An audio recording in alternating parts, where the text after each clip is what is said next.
Samuel, ¿cómo está? Buenos días, gracias por llegar hasta este bosquecillo de Auquisamaña, hasta la montaña. Muy buenos días, un gusto de estar aquí para poder conversar en piedra papel. Bien, Samuel, 100 días carajo es el eslogan justamente de campaña de la Alianza Unidad. 100 días no es mucho tiempo para la gente que está esperando respuestas ante esta crisis multidimensional. Bueno, nos han criticado que es muy poco, que es mucho, pero creo que lo importante es que damos un horizonte de tiempo que se puede resolver esta crisis. Y te diré que no ha sido un eslogan elegido por un publicista, eh, es la gente que ha identificado esa frase como que le da esperanza. Cuando sacamos el plan, se hablaba de 100 días y mucha gente por las redes sociales y en la calle me decía, caramba, estaba pensando en irme de Bolivia, pero al escuchar de que se puede resolver y que no es un plazo muy grande, que son 100 días, me has dado esperanza. Y después ya los expertos dijeron, para darle más fuerza, le aumentamos el carajo, ¿no? Y se volvió el eslogan más popular de esta campaña. En otros países, por ejemplo en Estados Unidos, se suele acostumbrar a que cuando arranca un nuevo gobierno, a los 100 días hay un discurso ante el Congreso, un informe. ¿Qué espera Samuel en el día 100? ¿Va a dar un informe de decir qué se ha logrado en estos 100 días? ¿Qué espera lograr en esos 100 días? Mira, el compromiso más importante que tenemos y que lo ratifico es que en 100 días vamos a resolver los dos problemas más serios que confrontamos los bolivianos: la falta de dólares y la falta de carburantes. Entonces, a los 100 días se va a disponer de dólares para importar gasolina, diésel, para las importaciones de medicamentos, para las importaciones más importantes, con lo cual lo más serio de esta crisis se va a detener. ¿Por qué? Porque la falta de dólares, la falta de carburantes se traduce para el ciudadano común en un incremento en los precios. Por eso la población dice, la plata ya no alcanza, ¿no? Entonces, lo que le interesa al ciudadano es que no sigan subiendo los precios y que haya abastecimiento. Y para eso necesitas transporte y para eso se necesitan dólares. Entonces, mi compromiso es de que el domingo 15 de febrero, cuando se acaban los 100 días, vamos a estar los bolivianos tranquilos de que hay combustible, de que empieza a normalizarse la situación. Claro, el lunes 16 es lunes de carnaval. Entonces no voy a hacer ningún justo en discurso medio carnaval va a tener que dar su informe de los 100 días. No, seguramente podré hablar el miércoles de ceniza, que ya es el 18, ¿no? Ahora, la pregunta es, ¿cómo se consiguen estos dólares? Porque desde el gobierno actual dicen la única manera es con los créditos. ¿Cómo va a conseguir el gobierno, el eventual gobierno de Samuel Doria Medina, estos dólares que necesita la economía y cuántos necesita aproximadamente? Mira, te explico. La solución a la crisis económica tiene varios componentes. Porque es como cuando hay un enfermo que tiene temperatura y la temperatura es la manifestación de una infección, ¿no es verdad? Entonces, si vos le das una aspirina para la temperatura, no estás corrigiendo el problema. Por eso creo que es bueno tomar unos minutitos para explicar que el problema económico es un problema fiscal. Gastamos más de lo que tenemos desde hace 10 años. Este año está previsto que se va a gastar 5.000 millones de dólares más de lo que tiene el Estado boliviano. ¿Y en qué se gasta? La mitad de esos 5.000 millones de dólares es la subvención a la gasolina y al diésel. Y la otra mitad está dada por despilfarro, por gastos innecesarios, como hemos mostrado cómo vamos a eliminar en el primer decreto. Se gasta 80 millones en fiestas y celebraciones, 250 millones en viajes y viáticos, celulares nuevos, autos. Eso se acabará esa fiesta el 8 de noviembre.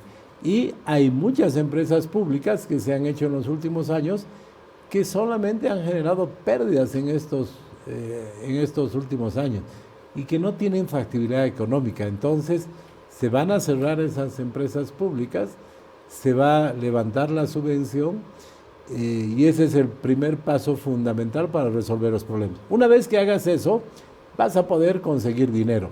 Yo explicaba de que Bolivia se ha prestado una cantidad, miles de millones, que no los ha usado y que hemos encontrado que, por ejemplo, en algún momento la Argentina fue al Banco Mundial y le dijo, me han prestado este dinero para un camino, pero tengo una emergencia, puedo usar en otra cosa, quiero cambiar el destino.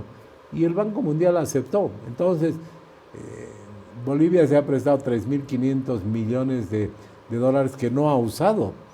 Una parte de eso será para tener este fondo de estabilización.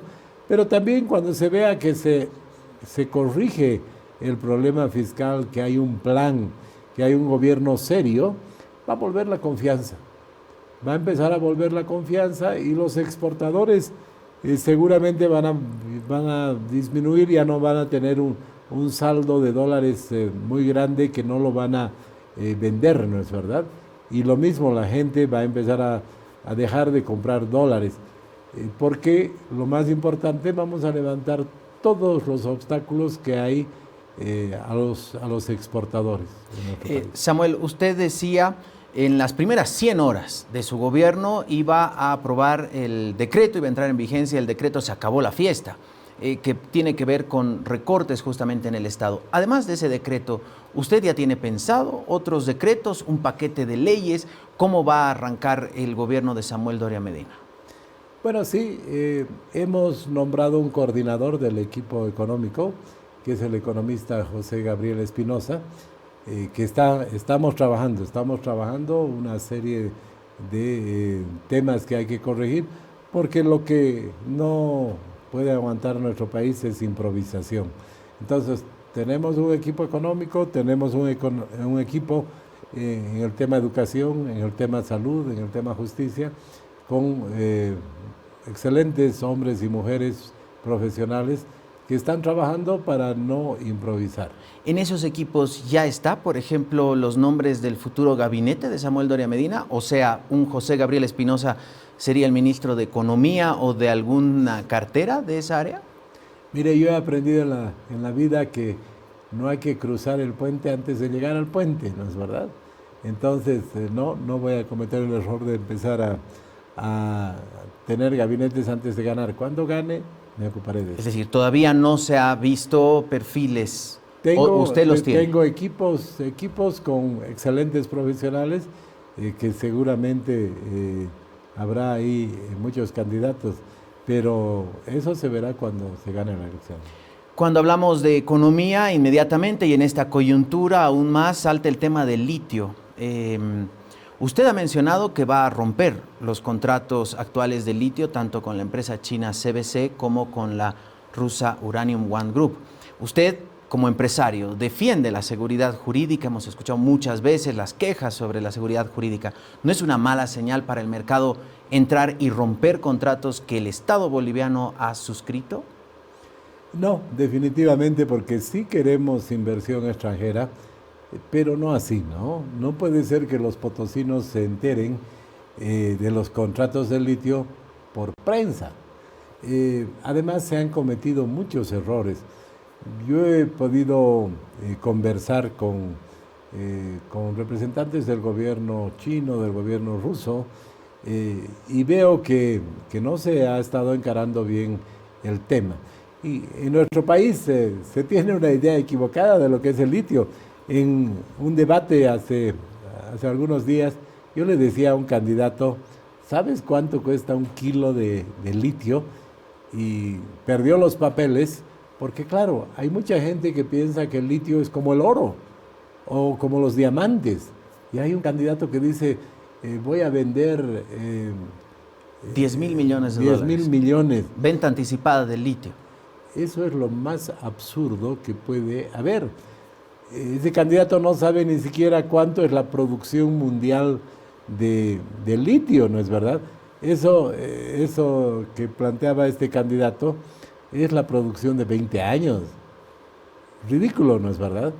Pero Samuel, ¿se sentará, por ejemplo, con la CBC Hong Kong, que es la empresa que es subsidiaria de la más grande fabricante de autos eléctricos del mundo, o con la Uranium One de Rusia, que también es subsidiaria de Rosatom, que es la empresa de energía atómica, el contrapeso, diríamos, el equilibrio a nivel global en justamente esta materia. Es decir, ayer hablábamos con un especialista y decía, son las top tech, o sea, en el mundo hay 5 empresas, esas 5 están interesadas en el litio de Bolivia, 2 de ellas son estas. Pero no son un problema las empresas. Por ejemplo, uno de los errores que se ha cometido, garrafal, con el tema del litio, yo les decía, en Rusia o en la China, el gobierno dice, es así, y nadie discute, ¿no es verdad? Pero en Bolivia no es así. Si vos no trabajas con la comunidad, no te va a ir bien. Y la prueba clara es que Potosí se ha opuesto al tema del litio 30 años. Pero, por ejemplo, yo comentaba a estos representantes de esos países que tienen que ver el ejemplo de San Cristóbal. San Cristóbal es una inversión extranjera en Potosí que vino y 2 o 3 años antes de comenzar a producir, hizo una fundación, vio qué problemas iba a causar la producción, se dio cuenta, por ejemplo, de que la iglesia estaba en medio de la mina. Hizo un acuerdo con la comunidad y se transportó esa iglesia piedra por piedra, numerada, y se hizo la iglesia en otro lugar con la comunidad. Se acordó hacer una serie de infraestructuras y nunca hemos escuchado a los bolivianos un problema de la comunidad con San Cristóbal, porque han sabido manejar adecuadamente, ¿no es verdad? Te reitero, los inversionistas chinos, rusos, deben pensar que es como en sus países que el gobierno dice blanco y se hace blanco y nadie discute, ¿no? Entonces, ese tema, tú sabes, por ejemplo, de que en este momento hay comunidades muy importantes de la zona de Lipes, de la provincia de Lipes, que se oponen al tema del litio porque consideran que van a perder sus fuentes de agua.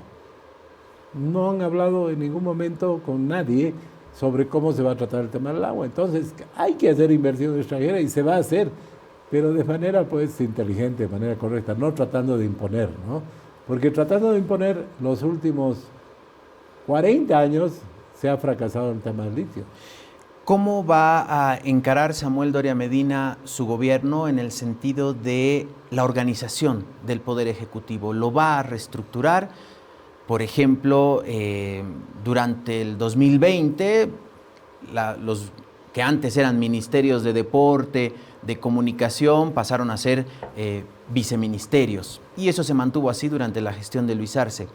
¿Cómo sería el gobierno de Samuel Doria Medina? ¿Lo haría mediante ley? ¿Lo haría vía decreto? ¿Han pensado en reducir ministerios, fusionarlos de repente, crear otros? Mire, la experiencia en nuestro país es que muchos gobiernos han perdido mucho tiempo con esas reorganizaciones, ¿no? Yo soy un hombre práctico. Está claro de que el Estado ha crecido demasiado. Tenemos 17 ministerios. Yo estoy seguro de que el presidente Arce no tiene tiempo para reunirse con muchos de sus ministros meses. Entonces, ¿qué sentido tiene tener un equipo tan ampuloso de ministerios? Yo creo que lo más adecuado son 12 ministerios. Hay demasiada repetición, pero además no está el problema en los ministerios. Por ejemplo, analizando el presupuesto hemos encontrado que hay 100 entidades que dependen del presidente, 100 entidades. Y en su momento identificamos a Diremar, ¿no es verdad? Y les dio ya tanta vergüenza que anunciaron el 23 de marzo que la eliminaban, porque Diremar venía desde el año 2014, fracasó en la gestión en la Corte Internacional de la Haya el 2018 y seguía habiendo Diremar. Y te diré que en esas 100 instituciones que dependen del presidente, hay muchas que repiten las funciones y las tareas de los viceministerios. Entonces está claro que se han hecho muchas para dar empleo a los militantes del partido de gobierno. Usted nos hablaba ya del, diríamos, el equipo económico. Ya sabemos que José Gabriel Espinosa está allí. el equipo político, el gabinete político de Samuel Doria Medina, ¿cómo será? Teniendo en cuenta que entre sus aliados está, por ejemplo, un Luis Fernando Camacho, que tiene una postura, una visión del Estado, de la economía, de la política, y por ejemplo, Juan del Granado, que es casi lo opuesto. ¿Cómo va a fusionar el gabinete político o funcionar el gabinete político de Samuel Doria Medina? Bueno, a ver, no confundamos. Juan del Granado es candidato a diputado, yo estoy convencido que va a ser diputado y va a estar en el Congreso y va a ser una pieza importante en la Asamblea Plurinacional. Camacho es un aliado importante en Santa Cruz y tiene una participación también en el Congreso. En el Poder Ejecutivo está claro que no va a haber cuotas de los aliados ni de los partidos. En el Poder Ejecutivo hemos dicho que vamos a poner a los mejores bolivianos y bolivianas. Entonces, no será una repartija de cuotas políticas. ¿Cómo va a ser el manejo comunicacional del gobierno de Samuel Doria Medina? Es algo que se le ha criticado mucho a los gobiernos del MAS, el manejo de la comunicación. ¿Cómo va a ser el de Samuel Doria Medina? Va a ser austero. Hemos anunciado como parte del fin de la fiesta que ya no habrá el periódico que sale para endulzar la imagen del presidente todos los días. Incluso el Canal 7 tiene que cambiar totalmente. Cuando uno prende el Canal 7 y escucha la propaganda del gobierno, eso es un absurdo, ¿no? Entonces, no, habrá un canal... ¿Cerrará el 7 o qué hará? No, el Canal 7 se va a cambiar totalmente su función, va a ser un canal de información pública, pero no va a ser la agencia de noticias del gobierno. Y en segundo lugar, yo creo que además está claro de que en esta época las redes sociales son muy importantes. Está claro que yo voy a seguir usando las redes sociales. ¿Las suyas, las actuales, o va a crear otras como presidente Samuel Doria Medina, digamos? No, tal vez le cambie el nombre, pero le anoto que además de quien soy presidente, pero no voy a hacer otras redes, otras cosas, porque yo creo que la comunicación a través de las redes me ha ayudado mucho en comunicarme con los jóvenes y voy a seguir utilizándola de la misma manera. ¿Gobernará vía redes? Por ejemplo, tenemos un Donald Trump o un Bukele que despide a funcionarios, anuncia decisiones vía Twitter. ¿Eso hará Samuel Doria Medina? No voy a contratar ni despedir vía X. Está claro de que sé utilizar las redes sociales y sé qué es lo que hay que comunicar adecuadamente en ellos. ¿Y la relación con los medios de comunicación tradicionales, cómo será? Yo creo que va a ser excelente porque no voy a distribuirla o no voy a hacer que se distribuya la poca publicidad que haya de acuerdo a color político o a ideología, sino que sea algo que no se utilice para castigar a la gente. Es decir, un personero, un ministro o viceministro de comunicación, por ejemplo, no llamará a algún periódico o algún canal a decir por qué sacaron eso y les bajo la publicidad, digamos. Desde luego que no, ese tipo de prácticas no he hecho nunca en mi vida ni pienso comenzar a hacerlo. Usted tiene inversiones en nuestro país, muchas empresas. ¿Cuál va a ser la señal que va a dar Samuel Doria Medina si es elegido presidente para que la población no sienta que el empresario Samuel Doria Medina se está beneficiando del presidente Samuel Doria Medina? Sí, mire, ya tengo resuelto ese tema. Usted sabe, me vino un cáncer hace 4 años, entonces ante la eventualidad de que no sobreviva a esa enfermedad, yo contraté a PricewaterhouseCoopers, una consultora de nivel mundial, y les planteé los términos de referencia, es cómo organizar las empresas de manera que funcionen sin que yo esté. Tengo 5 hijos profesionales con amplia experiencia empresarial y tengo excelentes ejecutivos. Entonces, junto con Pricewaterhouse, arreglamos las cosas para reemplazarme en caso de que yo no esté en ese momento pensando en el cáncer. Y bueno, gracias a Dios he sobrevivido al cáncer y he tomado la decisión de que no tenía sentido seguir siendo el principal empresario exitoso si el país lo estaban llevando a la quiebra. Entonces he decidido dejar, como se había previsto en ese momento con Pricewaterhouse, el manejo de las empresas a mis hijos, a los ejecutivos. Yo no voy a tener ninguna participación y tengo otro proyecto ya para el 2030. Tampoco voy a volver a ser empresario. ¿El 2030 Samuel Doria Medina no buscará la reelección? No, he anunciado de que voy a tomar decisiones pensando en la próxima generación, no en la próxima elección, y el primer proyecto que mandaré al Congreso será eliminar la reelección. Ahora, cuando usted menciona mis hijos se quedarán a cargo de las empresas, como ya está ocurriendo ahora, pero los hijos no van a tener negocios con el Estado, siendo el papá presidente. Mire, una característica que te agradezco por la pregunta, yo nunca he tenido negocios con el Estado. Y yo creo que he tenido éxito primero y no he tenido problemas, nunca me han podido enjuiciar, pese a que han tratado muchas veces, porque nunca he hecho negocios con el Estado. El cemento, el Estado no compra cemento, el Estado contrata a una empresa privada nacional extranjera y esa empresa privada compra cemento. Yo no he tenido ningún trato con el cemento. En el Hotel Los Tajivos, en el gobierno de Evo Morales estaba vetado, nunca iba nadie del Estado, no hacemos nada con el Estado. En Burger King, bueno, me imagino que van a comer a Burger King, pero no hay conflicto de intereses. A escondidas de repente. No hay conflicto de intereses. Entonces, si vos te fijas, todos los negocios, los edificios, yo no he hecho edificios para venderle al Estado, entonces no tengo absolutamente ninguna relación con el Estado, ni van a tener mis hijos en los negocios, porque van a continuar con la comida rápida, con la hotelería, con los bienes raíces, que no tiene ninguna relación. La única relación que he tenido con el Estado ha sido cuando aprueban los proyectos de los edificios, que en La Paz no he tenido ningún problema, fue en el gobierno municipal de Luis Revilla.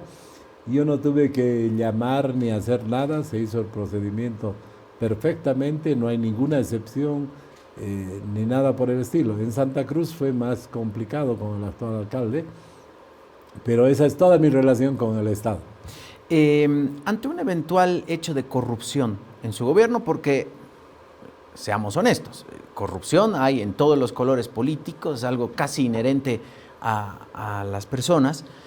Esto no justifica, por supuesto, la corrupción, pero ¿cuál va a ser la señal? ¿Qué va a hacer el presidente Samuel Doria Medina si se entera que un viceministro, un ministro, un director, un gerente de, no sé, la Administradora Boliviana de Carreteras u otra entidad está involucrado en un hecho de corrupción? Mira, yo lo vengo anunciando, y especialmente a los militantes políticos, a los aliados, les digo, los que quieran ganar dinero, sean emprendedores. Vamos a generar facilidades para que ganen dinero como emprendedores. Pero los que van al Estado van a prestar un servicio público y al primero que se detecte que metió la mano en la lata, se va a ir directo a Chonchocoro. Y tal vez habrá un segundo, pero cuando vean que es en serio, difícilmente va a haber un tercero. Primero esa señal. Segundo, de que obviamente pues vamos a modernizar el Estado. Por ejemplo, en este momento debe haber decenas o una centena de entidades del Estado que compran, lo cual es un absurdo, parecería que se han repartido, ¿no? Que algún momento he escuchado que hasta el Ministerio de Medio Ambiente compraba cosas, ¿no? Imagínate el absurdo. Todos compran. Entonces lo que hay que hacer es pues modificar eso. Habrá una entidad de compras para el Estado que actúe, obviamente para las compras importantes, ¿no ve? Mayores a $500,000, mayores a $1,000,000 de dólares, tendrá que ser una entidad que sea la que compre y donde cuando compre un tractor, por decir algo, comprará un precio y señalará claramente que ha comprado ese tractor en 500,000, por decir algo, y que en Chile el Estado compra en 490 porque compra más cantidad, o que en el Perú compran al mismo precio, para que haya total transparencia, ¿no es verdad? Es posible lograr transparencia y los funcionarios que estén en esa empresa de compras obviamente serán observados y se conocerá el movimiento de sus recursos, de sus cuentas. O sea, cuando se quiere luchar contra la corrupción es posible, ¿no? Ahora, en el Poder Judicial, en la policía, ahí yo tengo mi apuesta cifrada en la tecnología. Creo que claramente hay que eliminar una gran cantidad de trámites, muy importante, y que creo que hemos tenido una muestrita bien interesante en este tiempo con el CEGIP, ¿no? Yo he estado en el CEGIP hace un año y he sacado mi carnet de identidad digital. A mí me han atendido rápidamente, muy bien, pero después un colaborador mío me ha comentado que él ha sacado su documento digital sin ir al CEGIP. Uno puede pagar en el Banco de la Unión a través de un QR y demás, acredita el pago y te dan tu documento de identidad, sea carnet, sea brevet, por las redes. Entonces, el CEGIP ha demostrado que se puede hacer con un documento, con la cantidad de trámites y documentos que tenemos en nuestro país. Si le aplicamos la tecnología y reducimos el contacto del público con los funcionarios, especialmente en el área judicial, estoy convencido que vamos a reducir la corrupción. Bueno, derechos reales también es un tema bastante sensible. Tiene una ley y una estructura de funcionamiento de hace más de 100 años. Nos imaginamos que el proceso de digitalización ahí también estará presente. Samuel, usted mencionaba, voy a enviar un paquete de normas a la Asamblea. ¿Cómo va a ser la relación del Ejecutivo con la Asamblea, tomando en cuenta la experiencia de estos últimos 5 años, que realmente hemos tenido un divorcio? Era imposible pensar en que algo salga de la Asamblea.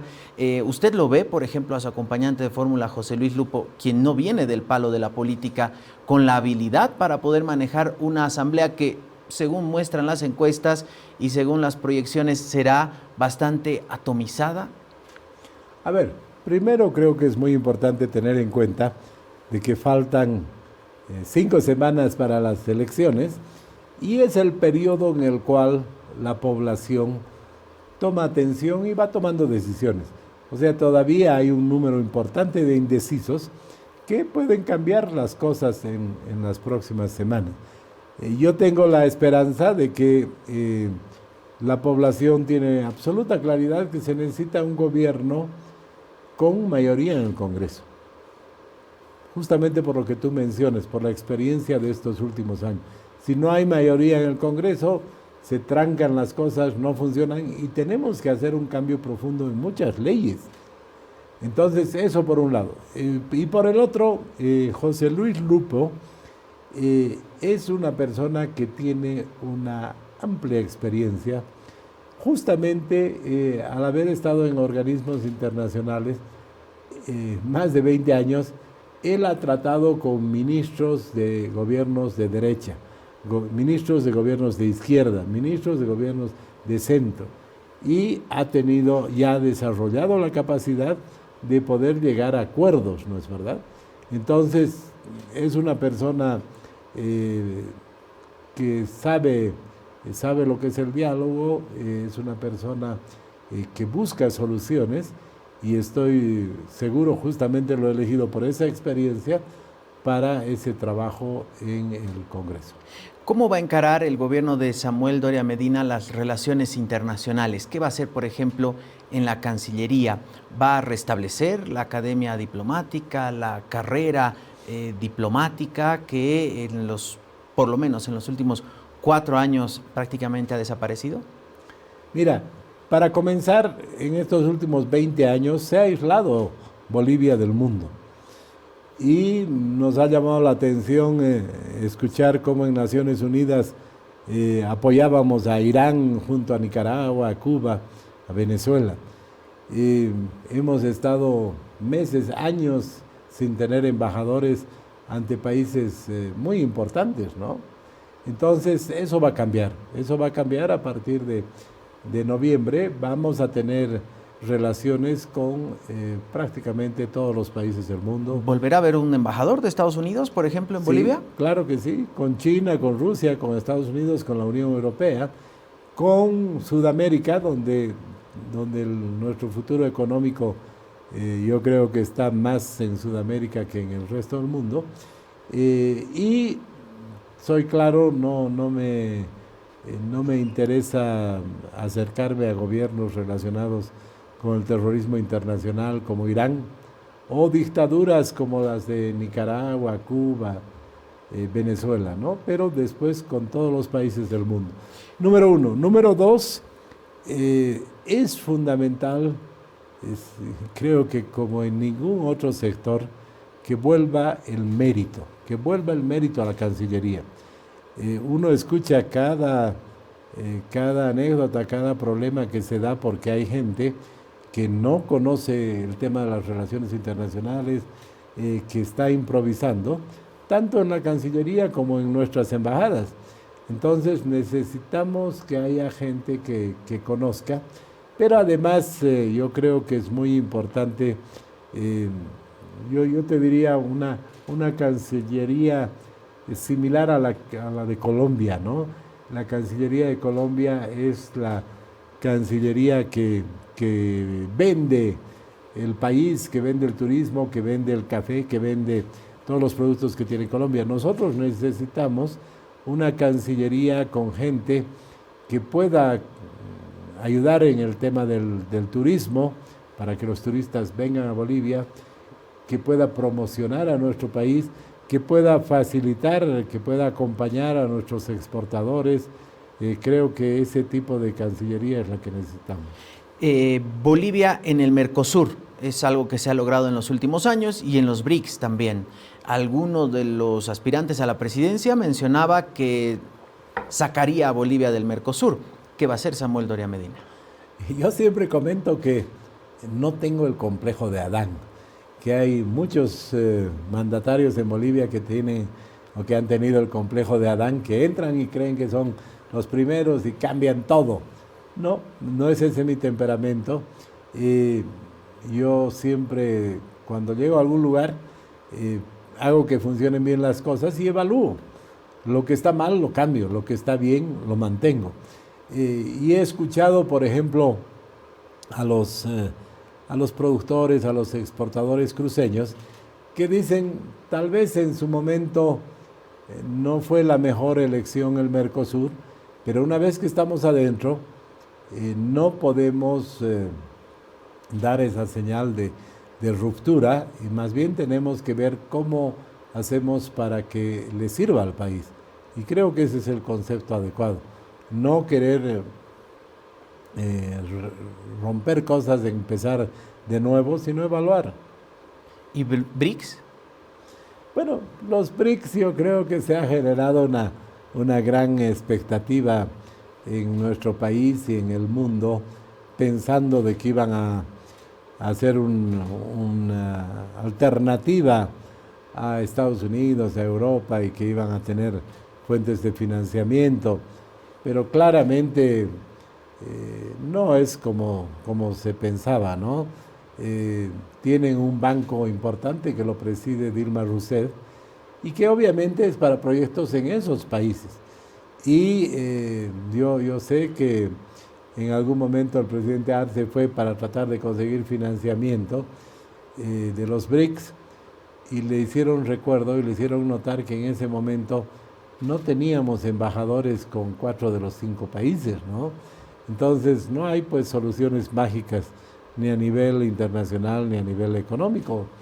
Es un proceso, y yo creo que Brasil para nosotros es un país estratégico para nuestro desarrollo, es nuestro vecino más grande, más importante. Entonces Si Brasil está en los BRICS, obviamente que nos interesa.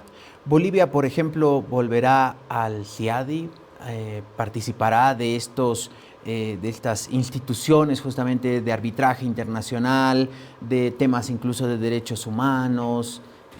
¿Volveremos a estos? Mira, qué paradoja, ¿no? El gobierno de Evo Morales salió del CIADI y dijo que no los arbitrajes, que iban a favor de las grandes empresas, y sin arbitrajes les ha pagado más que si hubiera ido a un arbitraje. Entonces, realmente terrible esa medida. Es fundamental para que haya inversión y es pues elemental.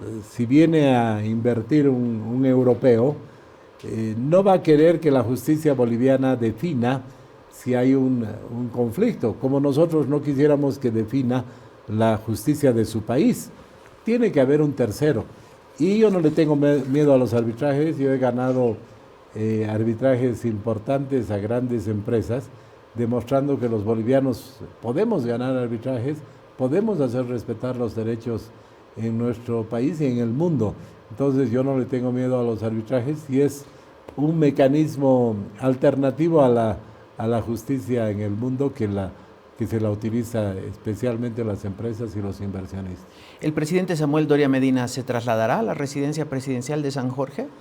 No, yo voy a cambiar solamente de trabajo, no voy a cambiar de vida. No voy ¿De domicilio va a seguir en su Voy a seguir viviendo donde vivía. ¿Y qué va a hacer con San Jorge? Bueno, habrá que ver qué se hace, porque vamos a tener que ser austeros, ¿no? Entonces, habrá que ver en qué situación está y demás, qué uso se les puede dar.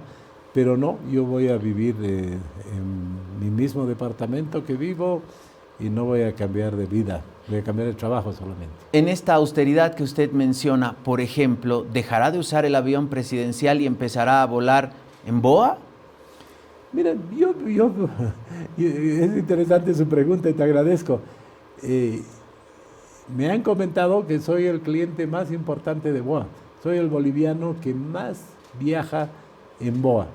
Entonces, vos sabes que yo he tenido un accidente de aviación. Yo considero que los aviones grandes son los más seguros. Entonces, siempre que se pueda, voy a viajar en BOA. Habrá veces que no hay un vuelo y se tendrá que viajar en algún avión del Estado, lo voy a hacer, pero en general no voy a cambiar de vida. Mañana es aniversario de La Paz. ¿Qué va a hacer Samuel Doria Medina por el departamento de La Paz? ¿Qué actividades va a tener justamente entre hoy y mañana? Bueno, voy a desfilar en el desfile de Teas, que es tradicional de los paceños, el 15 en la noche, y voy a tener la oportunidad de estar cerca de miles de paceños, porque los paceños somos muy especiales en ese sentido. Pese a que es una de las noches más frías del año, los paceños van con su familia a ver el desfile de Teas y se sientan varias horas, pese a que es una noche muy fría. Entonces es un lugar de encuentro, los paceños. Voy a estar en el desfile de Teas, y después mañana, ya que es feriado en La Paz, tengo una agenda muy nutrida en Potosí. Mañana muy temprano voy a tomar un avión de BOA, voy a ir a Uyuni, voy a estar en Uyuni, voy a ir por tierra a Tupiza, después a Villazón, en la noche voy a volver a Uyuni, al día siguiente voy a salir de Uyuni, porque hay un importante foro en Santa Cruz de la Caínco, y varias otras actividades. Gracias, Samuel Doria Medina. Le voy a hacer entrega de un punteíto que nosotros hemos trabajado acá en el Piedra, Papel y Tinta, el Fuera de Agenda. Diferentes paneles de expertos han hablado de tema de medio ambiente, de derechos sexuales, de cultura. Así que le voy a pasar este resumen justamente que contiene estos puntos para ver si logra aplicar en su gobierno. Gracias, Samuel Doria Medina. Hasta otra oportunidad. Gracias a usted, ha sido... me he sentido muy cómodo en la entrevista. Muchas gracias. Samuel Doria Medina, candidato a la presidencia de la Alianza Unidad.